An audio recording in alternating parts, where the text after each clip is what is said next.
So, hello guys. So, tignan nyo naman tong mangga. Bali, 20 kilos to. So, ilang araw lang. Ito na lang yung natitira. So, ito is binigay ng isang Pinay na nakatira rin dito sa Gujarat. So, nagdala sila ng 20 kilos. Mahigit atang 20 kilos na mangga. Tapos, ito na lang yung naiiwan. No? Ikaw ba naman, from breakfast to lunch and dinner, may mangga, tapos merienda pa mangga. Then, imagine na, dadalawa lang kami ni Nay ng kumakain ng asawa ko. Then, alam niyo ba, dito sa India, meron silang mahigit thousands na iba't ibang klase ng mangga. Pero, proud na proud ako, pinagmamalaki ko kay Nayan na yung mangga natin ang pinakamatamis, yung Carabao Mango. Pero kahit ako hindi ko pa natitikman yung Carabao Mango kasi dun sa amin ang meron lang mangga ipis eh. Yung medyo maamoy-amoy na mangga pero matamis naman. So eto ngayon ang ginagawa ko, inaayos ko siya. Dapat daw nakatayong ganyan. Ewan ko kung bakit, basta dapat daw nakatayo para maayos yung pagkakahinog siguro. So, nilalagay ko na lang dito sa ilalim ng sofa kasi doon sa kwarto nila mami, para hindi ako pasok ng pasok doon, nilock ko na lang para dito ko na lang nilagay yung mangga. Di ba? Ang sarap, ang tamis nito guys. Kahit hindi ka na gumawa ng sausawan mong asin, tapos o toyo, kainin mo na lang ng ganito. Kahit hindi siya hinog, kahit hilaw mo siyang kainin, sarap, ang tamis. Kaya ito na nga lang yung naiwan, no? O, konti. Ayan. Paano ko nasabi na ang Carabao ang pinakamatamis na mangga dito? Kasi nga, according to Instagram, sa Instagram ko nabasa, wag tayong masyadong magmagaling.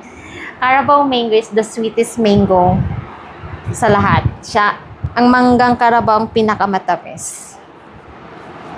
Ayan. Patayuin lang natin siyang ganyan. Para hindi rin nakita ng bisita. Baka humingi.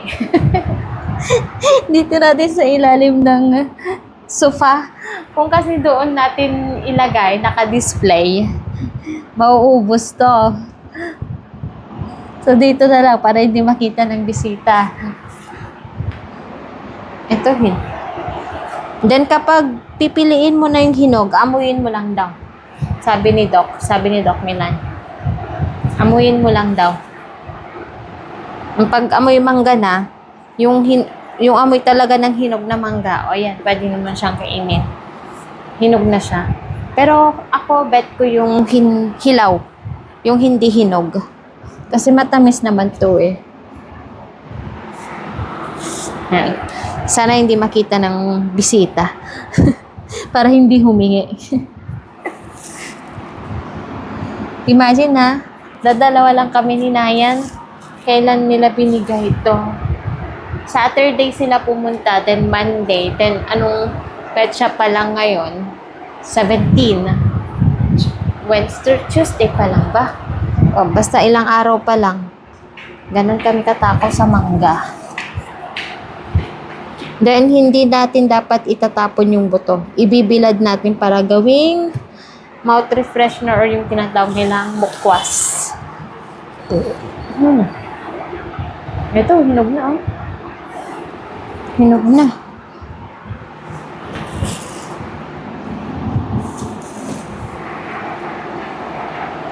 Kita pa rin ata ng bisita.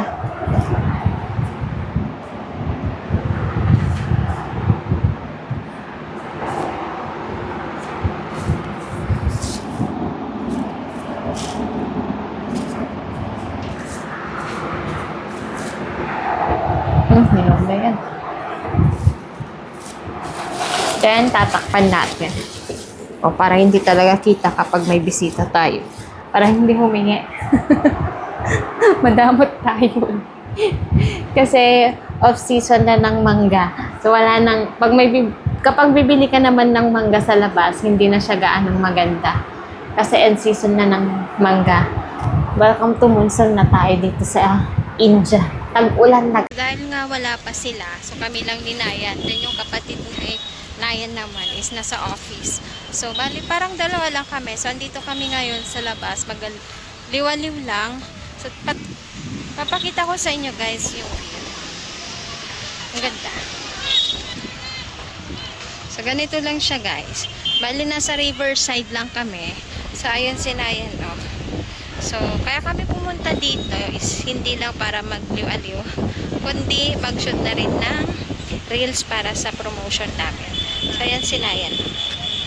Nag-iisip siya kung ano yung mga sasabihin ko kasi hindi nga ako marunong mag-Gujarati guys. Ganito lang. So, pangalawang beses ko na tong pumunta dito.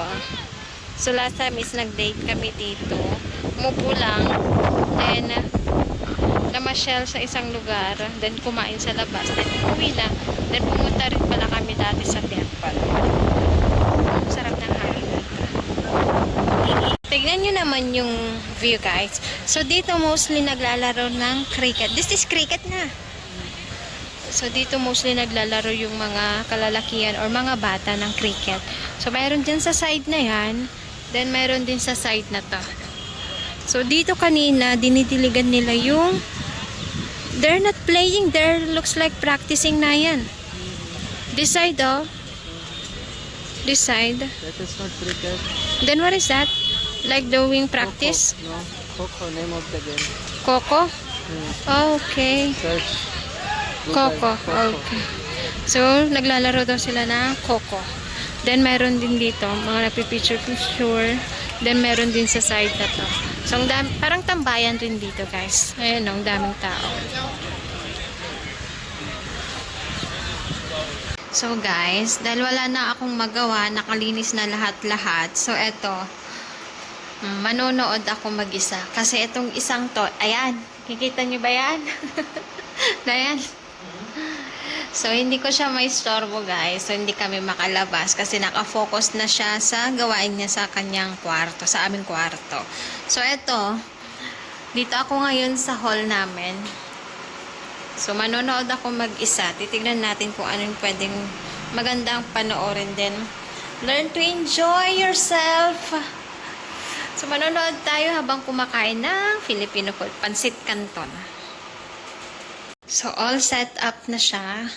Na-set up na yung projector, yung sofa, yung pagkain ko, tubig, na-set up na. So, namimili na lang ako ng panonoorin ko. So, let's go guys. Let's enjoy.